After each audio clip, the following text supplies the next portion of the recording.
Bapak Ibu Saudara sekalian, pilih angka atau gambar.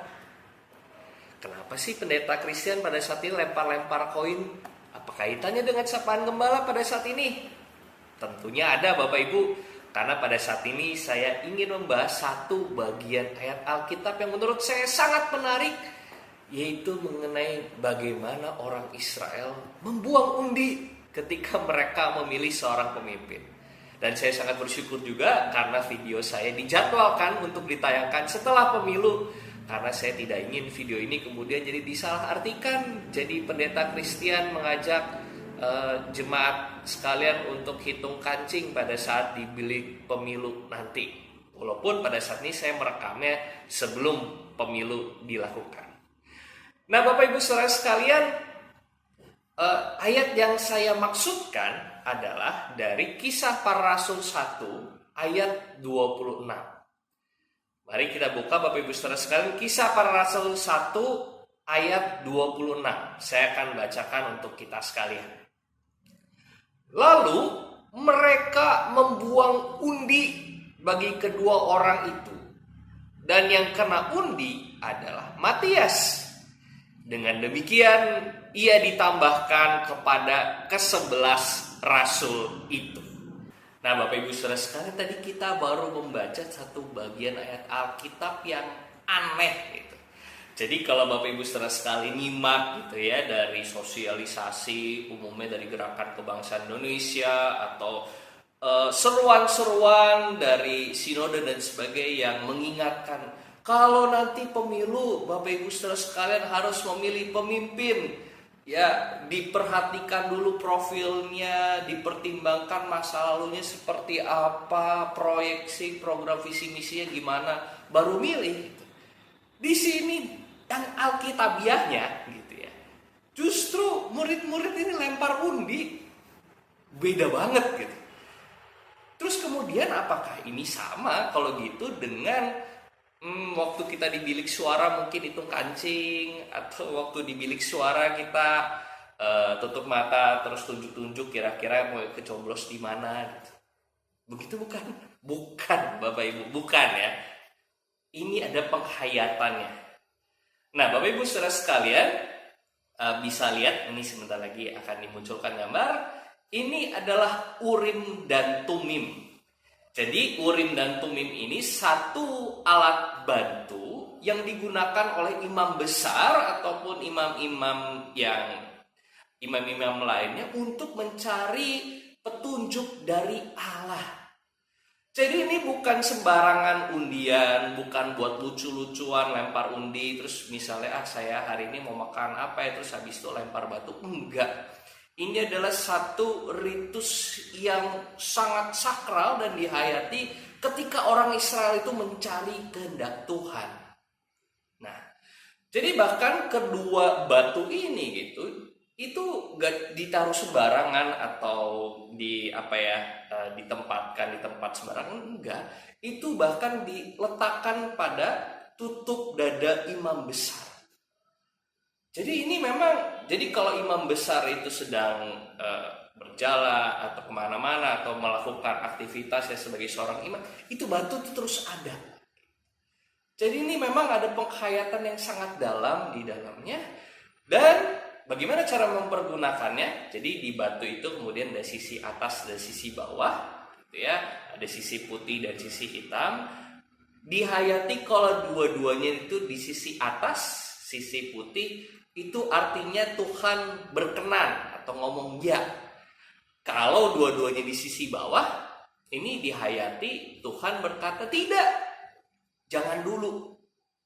Tapi kalau kemudian sebelah di atas, sebelah di bawah, itu artinya Tuhan belum menjawab pertanyaan kita. Mungkin di waktu yang lain. Jadi ini Bapak Ibu Saudara sekalian bukan nanti kalau udah dilempar terus wah hasilnya ya tapi kayaknya kok kurang pas ya Tuhan ya, lempar lagi gitu. Terus nanti jawabannya sebelah gitu, terus kemudian berkata tuh kan Tuhan belum mau gitu. Terus kemudian waktu akhirnya dilempar lagi terus jawabannya yang diinginkan. Nah, ini Tuhan pengennya enggak gitu cara mainnya gitu. Karena ini memang satu perangkat yang dihayati secara khusus untuk mencari kehendak Tuhan. Sekali lagi, ini bukan alat main-main. Jadi berbeda Bapak Ibu dengan orang-orang yang kemudian ya kayak tadi saya iseng gitu ya, lempar koin. Terus kemudian bertanya ini gambar atau angka. Atau mungkin di kesempatan-kesempatan yang lain ada undian berhadiah dan sebagainya. Ya kalau beruntung saya dapat sesuatu. Enggak seperti itu.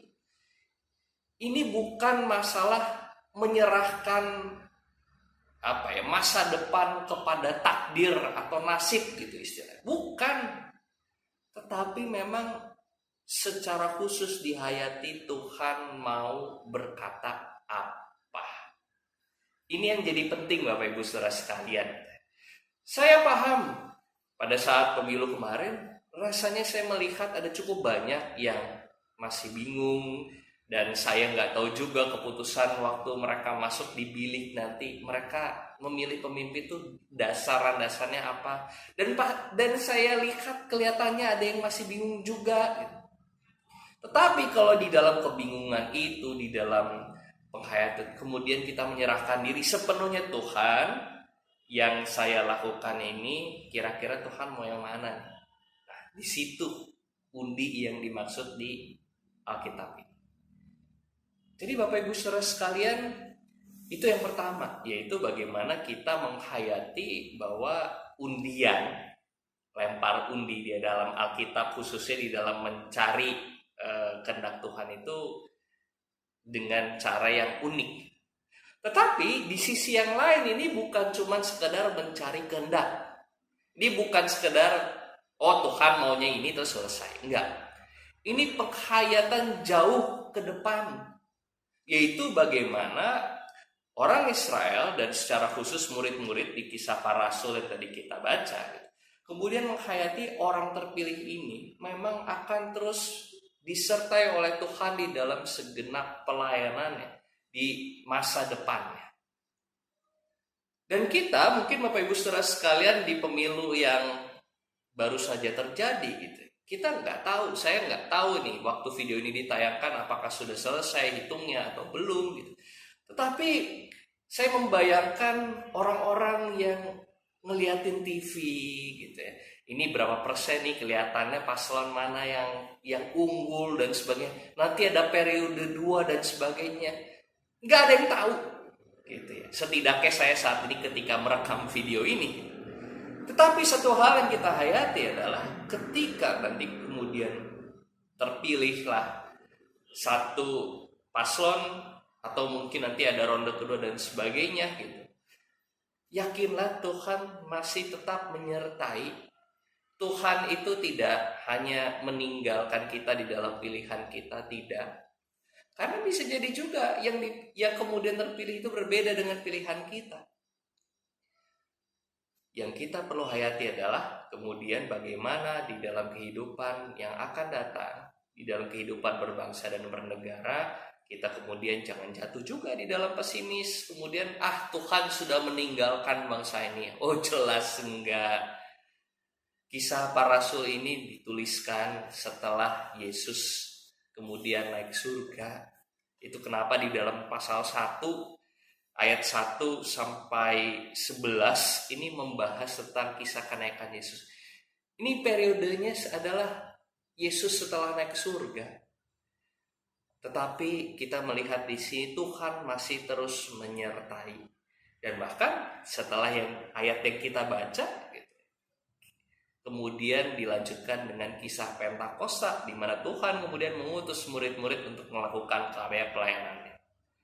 Jadi Bapak Ibu Saudara sekalian, percayalah siapapun paslon yang nanti akan terpilih, apakah sesuai dengan yang kita pilih atau tidak, kita nggak tahu. Tetapi satu hal yang pasti, Tuhan tidak pernah meninggalkan kita.